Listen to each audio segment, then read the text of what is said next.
எந்த காரியம் செய்தாலும் நல்ல நேரம் நல்ல நாள் பார்த்து செய்ய வேண்டும் என நம் முன்னோர்கள் சொல்லி வைத்துள்ளனர்.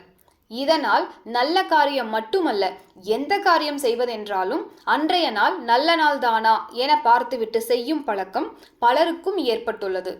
இதில் நல்ல காரியங்கள் செய்யக்கூடாத நாட்களாக அஷ்டமி, நவமி, பிரதமை, அமாவாசை போன்ற சில நாட்களை சொல்கின்றோம். உண்மையிலேயே இவை கெட்ட நாட்கள் தானா?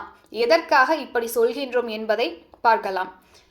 அஷ்டமி, நவமி, பிரதமை, அமாவாசை கரி நாட்கள், நல்ல காரியங்கள் செய்யக்கூடாது என சொல்லப்படும் நாட்களை முதலில் கணக்கிடுவோம்.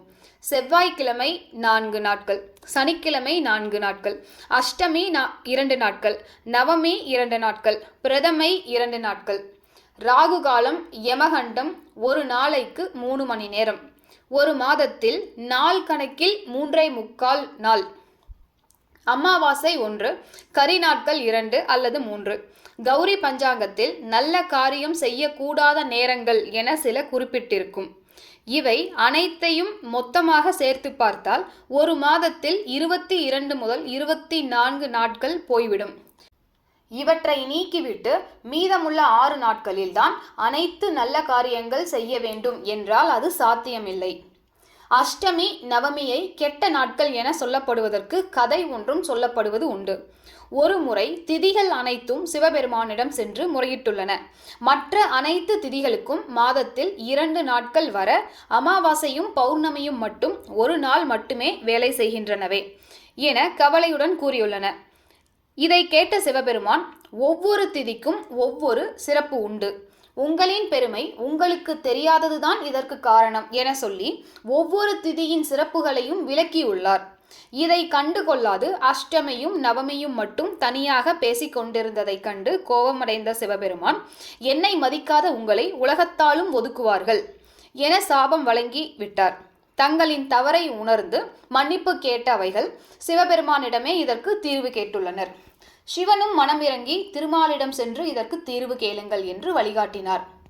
வைகுண்டம் அஷ்டமியும் நவமியும் திருமாலிடம் நடந்ததை கூறி வழி கேட்டனர். அதற்கு அவர், கவலைப்படாதீர்கள், நான் எடுக்கப் போகும் அவதாரங்களின் போது உங்களை உலகத்தார் கொண்டாடுவார்கள் என்றார். அதன்படியே ராம அவதாரத்தில் நவமி என்றும் கிருஷ்ண அவதாரத்தில் அஷ்டமி திதி அன்றும் அவதரித்தார். ராம நவமி, கோகுலாஷ்டமி என இந்த நாட்களை வழிபாட்டிற்கு உரிய நாளாகவும் மாற்றினார் பெருமாள். ராமரையும் கிருஷ்ணரையும் வழிபடும் போது அவர்கள் அவதரித்த அஷ்டமியும் நவமியும் கெட்ட நாட்கள் ஆக முடியாது. இதேபோல் அமாவாசையை தர்ப்பணம், திதி கொடுப்பதற்கான நாள், கெட்ட நாள் என பலரும் நினைத்து கொண்டிருக்கின்றார்கள். ஆனால் இதற்கு நிறை நாள் என்ற பெயரால் குறிப்பிடப்படுகிறது. வழிபாடு மட்டுமின்றி எந்த ஒரு செயலை துவங்குவதற்கு உகந்த நாள் இந்த அமாவாசை நாள் ஆகும். இந்த நாளில் துவங்கப்படும் செயல்கள் நிறைவான பலனை தரும் என்பதால் நிறை நாள் என்கிறார்கள். குலதெய்வத்தின் அருளை பெற, முன்னோர்களின் ஆசியை பெற தானம் தர்மம் செய்வதற்கு ஏற்ற நாளாக அமாவாசை நாள் சொல்லப்படுகிறது. அமாவாசைக்கு பிறகு வரும் நாட்களில் பிறை நிலா படிப்படியாக வளர்ந்து முழு நிலவு ஆவதை போன்று படிப்பு, தொழில் போன்றவற்றில் படிப்படியாக உயர்வு வர வேண்டும் என நினைப்பவர்கள் அமாவாசை நாளில் தங்களின் செயல்களை துவங்கலாம். சித்தர்களின் ஜீவ சமாதிகளில் சாதாரண நாட்களை விட அமாவாசை நாளில்தான் தியானம் செய்தாலோ வழிபட்டாலோ அளப்பற்ற ஆற்றல்களை நமது மனதிலும் உடலிலும் உணர முடியும். அதனால்தான் அமாவாசை, பௌர்ணமி நாளில் சிறப்பு பூஜை செய்யப்படுகிறது. நல்ல காரியங்கள் செய்யக்கூடாது என ஒதுக்கப்படும் அஷ்டமி, நவமி, ராகு காலம், அமாவாசை ஆகியன வழிபாட்டிற்கு மிக மிக சிறந்த நாளாக ஆன்மீக ரீதியாக சொல்லப்படுகிறது. ராகு காலத்தில் துர்க்கைக்கும், அஷ்டமியில் பைரவருக்கும் விளக்கேற்றி வழிபட்டால் அனைத்து விதமான தடைகள் விலகி நன்மைகள் நடைபெறும் என்றும் சொல்லப்படுகிறது. சூரியன், சந்திரன் ஒரே நேர்கோட்டில் வரும் நாளை அமாவாசை என்கின்றோம். சூரியனின் ஆற்றலும் சந்திரனின் ஆற்றலும் ஒரே நாளில் கிடைக்கக்கூடிய நாள். ஜோதிட ரீதியாக சூரியனை ஆத்ம காரகன் என்றும் சந்திரனை மனோகாரகன் என்றும் சொல்கின்றோம். ஆத்ம சக்தியும் மனோசக்தியும் ஒன்றுபடும் போதுதான் ஒரு செயலில் வெற்றி பெற முடியும். அப்படி இருக்கும்போது இவர்களின் இரு ஆற்றல்கள் கிடைக்கும் நாள் எப்படி கெட்ட நாள் ஆக முடியும்? மகாபாரதத்தில் பாரத போரை எந்த நாளில் களப்பலி கொடுத்து துவங்க வேண்டும் என யோசித்த போது அமாவாசை நாள் தேர்வு செய்யப்பட்டது.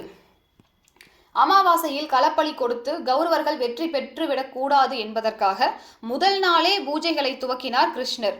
குழப்பமடைந்த சூரியனும் சந்திரனும் நேரடியாக வந்து, நாளைதானே அமாவாசை, எதற்காக இன்றே பூஜை செய்கின்றீர்கள் என கேட்டனர்.